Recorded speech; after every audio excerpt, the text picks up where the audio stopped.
Hey there, STEM enthusiasts! Welcome back to Kameron's Lab, Dive In, the go-to podcast for STEM students, crafted with passion by one of your own. I'm Kameron, your enthusiastic and ever-curious host. Buckle up for today's insightful episode. Ready to dive in? Hello! Today's episode is geared towards younger listeners and parents of aspiring techies. I recently had a parent, a mom of an M1 student, request an episode that is geared towards younger students who are interested in AI. I think one of the biggest myths in STEM is when you can get started. Not just in AI, but also in engineering and science. You'll often hear people say, "Oh, you'll learn that in high school." So, all excited, you get to high school, and then you hear, "You'll learn that in college." And it's so frustrating, but that's the beauty of the internet. You can learn anything you want, at any time, and to any level. And the best time to get started is now. Today's topic might just change the way you think about learning STEM subjects. So let's hop right in and get started. As I mentioned, one of the myths we have in the STEM community is when to get started. Unfortunately, not everyone has a parent who's already in the STEM community to push them, or a parent who sees the interest and encourages their child to pursue it early. Personally, thank you, sweetie, my mom has a background in marketing, but she saw me playing with caterpillars and bringing home random sea creatures and thought, hey, maybe she likes science. Not sure what gave that away.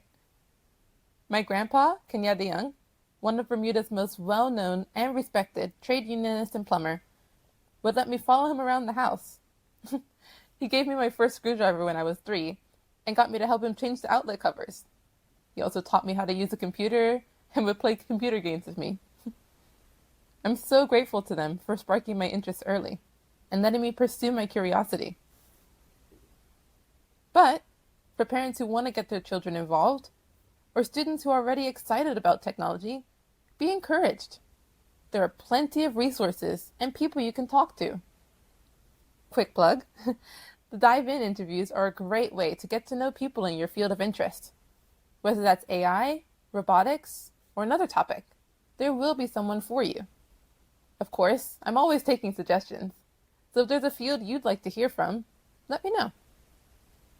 For now, I'd like to share a story of a student who's already making a big impact in the AI community at a young age. His name is Tanmay Bakshi. He's of Indian-Canadian descent, and he began coding at age 5. Later developed his first iOS app, that's just the Apple apps, by age 9. And he was introduced to IBM's Watson AI at 11. Tanmay's fascination and curiosity about the potential of machine learning and deep learning grew rapidly. I don't think I can emphasize how quickly it grew. Coding at age 5, developed his first iOS app by 9, and then was introduced to IBM's Watson AI at 11. Just wow. At age 14, Tanmay became one of the youngest IBM cloud champions. He developed Ask Tanmay, which is recognized as the world's first natural language question answering system to be powered by IBM Watson. Tanmay has delivered TEDx talks and has addressed over 200,000 developers in the conferences worldwide. He's also authored a book called Tanmay Teaches Julia for Beginners, a springboard to machine learning for all ages. So if you are interested in getting started with AI, that would be a really great resource for you. And I'll be sure to link it down below in the episode description. Aside from his own projects, what stands out about Tanmay is his mission to educate. He started a YouTube channel called Tanmay Teaches, where he shares tutorials on coding, AI, and other tech topics. His goal was to reach and educate 100,000 aspiring coders, showing his dedication to making knowledge accessible. He has worked on projects to use AI for social good, like detecting early signs of depression through vocal patterns, an amazing project. So parents, be creative. Even if you have a cousin who's fixing a bike, at least your child will get that exposure to the engineering side. Get them involved with electricians and plumbers. so they can start learning problem solving on the go. For a great Bermudian example that I love, I heard a story about a father who took his daughter of him to jobs to show her that math is in everything and to teach her how to problem solve. He would take her to the construction site and show her how he uses trigonometry and just get her involved. Now, she's graduated with a master's in engineering. Amazing! And that's the whole point of tech and science. Curiosity. And it's so important to cultivate that. Well, I already gave one example of resources, which is getting them into their community, getting them involved. But let's talk about some more that you can look into. One of my personal favorites is ConnectTech Coding. ConnectTech is a great resource in Bermuda that teaches students about coding and robotics. It's run by my mentor, Cora Wells, and it's recently received an international award. Absolutely awesome. I actually used to be a coding teacher there for beginners, and I got the chance to learn along the way. Most recently, for the robotics fans out there, ConnectTech took Team Bermuda to Singapore to compete on the global stage at the First Global 2023 competition. For those who don't know what First Global is, it's a global robotics competition held by FIRST that started in 2018. So really quickly, FIRST is actually an acronym, and it stands for Inspiration and Recognition of Science and Technology. They're a great company. Countries from around the world go to the First Global competition and build a robot that's based on a challenge. This year it was Hydrogen Horizons, but it does change every year. At the competition, they form an alliance of 3 teams. So basically what happens is, for each match, you'll be given 2 other teams to form an alliance with. And then in the match, you and your alliance will go against another alliance of 3 teams. So it's basically 3 versus 3. And then after each match, if you win, you'll go higher up in the ranking. And then throughout the competition, there are different awards that you can win. It's really exciting. You get to meet people from different countries, interact with them. It's an awesome opportunity. I got to compete in the 2018 and 2019 competitions and absolutely loved it. That first one was in Washington, D.C., and the second one was in Mexico City.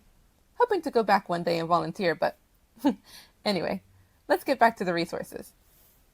So ConnectTech is a great place for students to cultivate their love of technology and meet other students with similar interests. ConnectTech offers a robotics club that's linked to becoming Team Bermuda at First Global.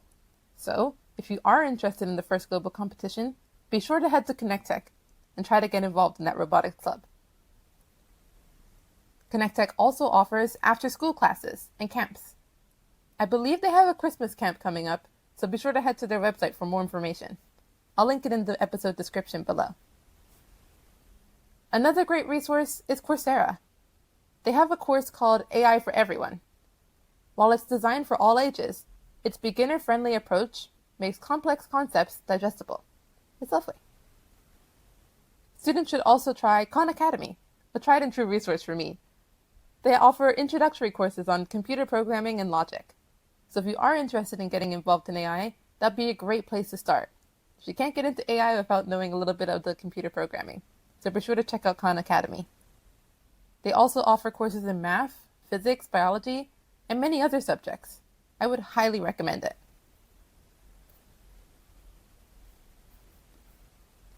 Again, I'd just like to reiterate the value of curiosity. Whether they're interested in ChatGPT, Midjourney, Alexa and Siri, or just playing with AI tools in general, that's already a great place to start. In my case, if my mom hadn't cultivated my curiosity and allowed me to explore my interests, I probably wouldn't be studying biomedical engineering today. Even a small interest, like playing video games or experimenting in science class, it can lead to something big. So, if any students are listening, keep being curious and try everything. I'd also highly recommend finding a mentor, someone you can talk to about your interests and who's already doing what you want to do. Or maybe they're in the field of your interests. Just get involved with them. They'll be a great resource for you as you go along your learning journey. To wrap up today's episode, remember, it doesn't matter when you start, no matter how early. In fact, the earlier the better. Your passion and dedication and drive will determine your success in AI, or I should say, AI and beyond. So start now, keep learning, and who knows, you might just be the next big thing in the AI world. Hi again, awesome listener. That wraps up another deep dive of Kameron's Lab Dive In. Before you dive back into your day, see what I did there? Take a second to hit that subscribe button so you never miss an episode. Want a behind the scenes look? Bonus content? Or just some good old STEM fun? Follow me on my socials, Instagram, TikTok, and YouTube at Kameron's Lab. And remember, every episode is a new adventure, and we've got some thrilling dives lined up for you. Don't miss out! Until next time, stay curious and keep exploring.